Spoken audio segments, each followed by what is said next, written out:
Shooting a commercial is supposed to be fast, easy, and relatively simple, right? Well, this one I shot was one of the most challenging, creative, and longest commercial projects I've had in 2023. From start to finish, this entire process has taken over 6 months and I've experienced a lot. Let's go over 4 things I learned from my experience on this. Prep is everything. The amount of prep that was involved in this production was the most I've done on any project. I had many meetings with the clients to dial in the concept and script to make sure that they were getting a project that represented them the best. Storyboarding, previs, lighting plans, blocking, and camera prep played a big part as well. We did this to make sure that everyone was on the same page and that we had the technical aspects of this commercial figured out. Delays happen, and that's exactly what happened with this project.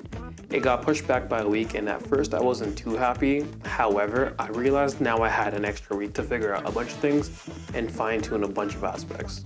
Keep it simple and keep it effective. The one-taker gimbal approach was unique. However, it didn't translate as well as I had imagined. Because of this, we changed the shots and the blocking to make it work with the issues we were dealing with. The issues themselves was lighting over a large white space and making it look good without a production designer. It's a lot of natural light and white walls. It's hard. And this also applies in post. We went through a lot of versions of this commercial, some of which had motion graphics, B-roll, and in the end, we realized that keeping it simple was the most effective. For those wondering by simple, I mean L&J audio cuts, basic wipe transitions, and a bunch of audio cues. Have a good team. I never work alone, and I mean that throughout the entire process. From pre to post, over a dozen film professionals had a hand in making this commercial happen, and over 20 background talent for our circus scene. Create your best work.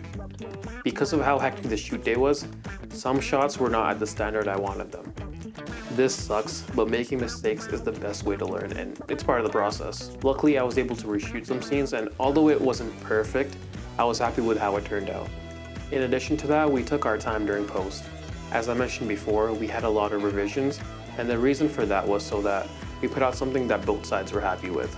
This project was truly a big learning experience for me, and I hope you got some value from this video.